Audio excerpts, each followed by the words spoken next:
Tonight in the NBA Spotlight, all eyes are on Darren Peterson because one franchise is about to gamble everything on a talent some scouts are already calling the next Kobe Bryant.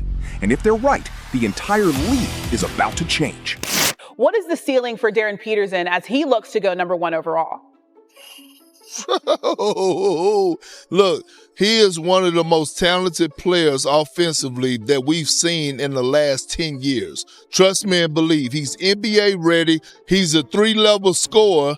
I said that his floor is Bradley Beal. His ceiling is Kobe Bryant. If he reaches his greatness and his potential, this man is going to be special. I don't want people to look at what happened when he was at Kansas because that wasn't him. I watched this young man all throughout high school. I watched him line it up with the best of them. And I watched him hand out 40-piece wing dinners to every top player that he lined it up with. This young man is NBA ready. He's going to have an immediate impact, and he's going to go down, if he stays healthy and stays the course, as one of the greatest scorers to ever play the game of basketball. All right. Not even put him up there with AJ DeBonta scoring-wise. He has all that guard package that you want to score at the NBA level. We've heard Kobe Bryant comps. We've heard Michael Jordan comps. If we really want to get crazy, Boogie, what do you see from Darren Peterson? I can see the Kobe in this game. I can see the self-confidence. I can see the isolation package. Everything that, we loved about Kobe, this kid shows flashes of. Super, super talented kid. Probably the most talented in the draft. He didn't do himself any favors with the, situations at Kansas, but with the talent, all that can be overlooked. Just too talented to pass up on. I am concerned with the combination of him and Keontae George. I want to see what that looks like with those two on the floor together. They both need the ball in their hands to be themselves. So that's something to be figured out. But, undeniable talent.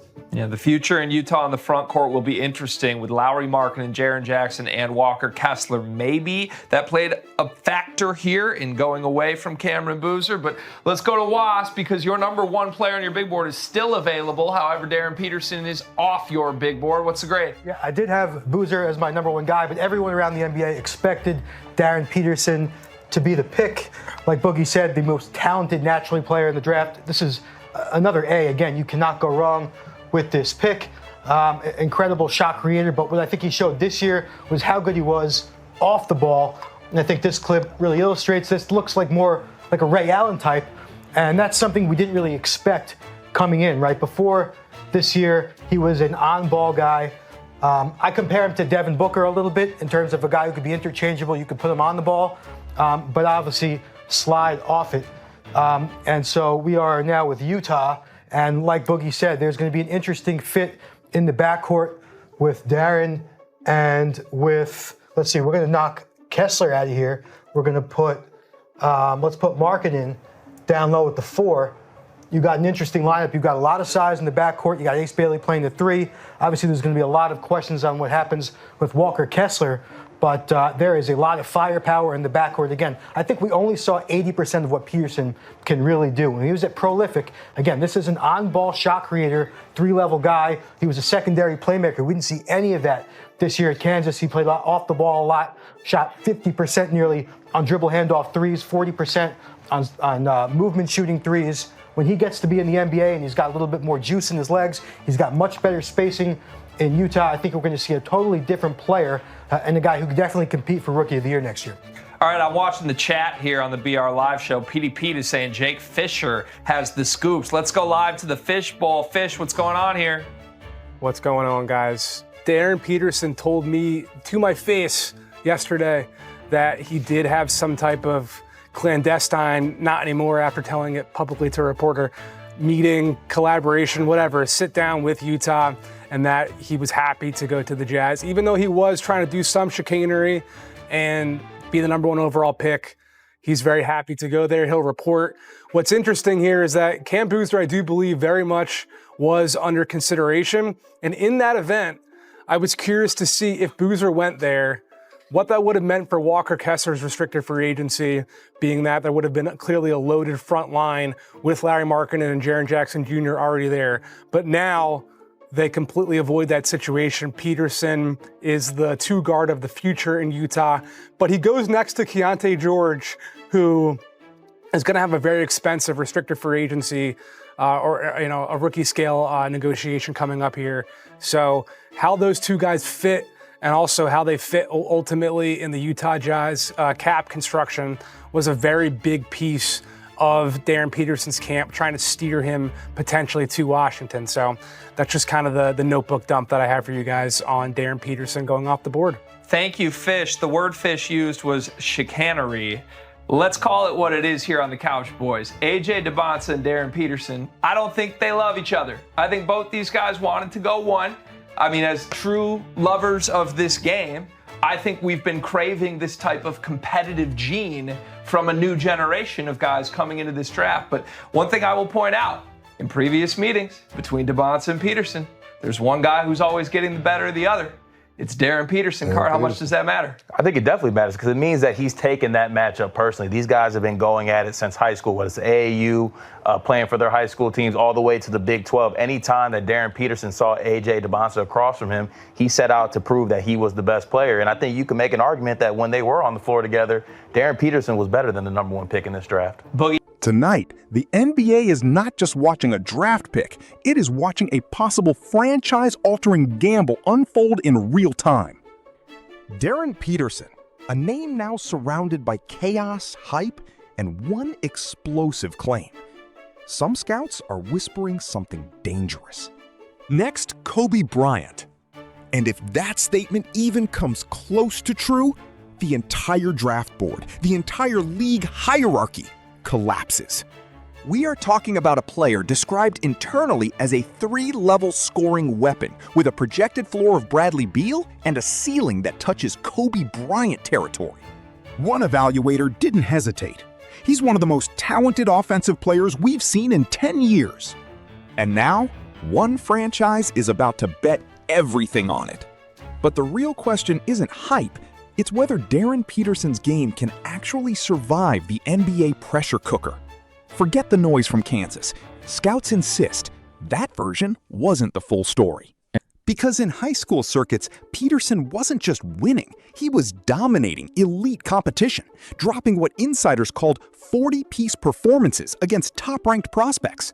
One analyst described him bluntly. He's NBA ready, immediate impact, undeniable talent. And the numbers from his offensive profile back the fear. Nearly 50% efficiency on dribble handoff threes, around 40% on movement shooting pace, and an estimated 80% of his role this season wasn't even his full offensive package. That's the terrifying part. Because what Utah is getting might only be 80% of the real player. Even more chilling, the comparisons are escalating.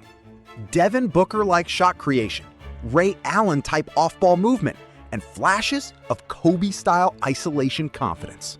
One scout summed it up. If he stays healthy, he becomes one of the greatest scorers this game has ever seen. But talent alone doesn't win championships. Fit does.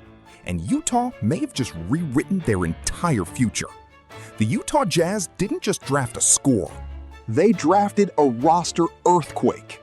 Now, pairing Peterson with Lauri Markkanen, Jaren Jackson Jr., Walker Kessler, and Ace Bailey, the structure becomes massive, almost unbalanced. One analyst called it a front-court jungle with a backcourt supernova problem. The questions are immediate. Where does Walker Kessler fit long-term? How expensive does the backcourt become? And can the spacing actually survive? But here's the hidden truth. Peterson changes everything. He is expected to slide into a backcourt role with Keontae George, creating a dual guard system that could define Utah's next decade. Even insiders admit, this wasn't just a basketball decision, it was a cap strategy gamble. Because if Peterson hits his ceiling, Utah doesn't just compete. They detonate the Western Conference timeline. But behind the scenes, not everyone agreed this was the right pick. And the tension was already boiling before the announcement. Then came the leak. Reporter Jake Fisher revealed something explosive. Peterson himself reportedly told insiders he held private sit-downs with Utah and was fully aware of the draft plan before it happened. Even more controversial, there were internal discussions about steering him elsewhere, possibly Washington, due to roster and financial concerns. But in the end, Utah never blinked. And now the rivalry narrative begins to form. Because sitting right next to Peterson in this draft conversation was A.J. Davison, another elite prospect he has battled since high school. And here's what scouts cannot ignore. In multiple head-to-head matchups, Peterson consistently came out on top. That fuels a dangerous narrative. Not just talent, but dominance under pressure.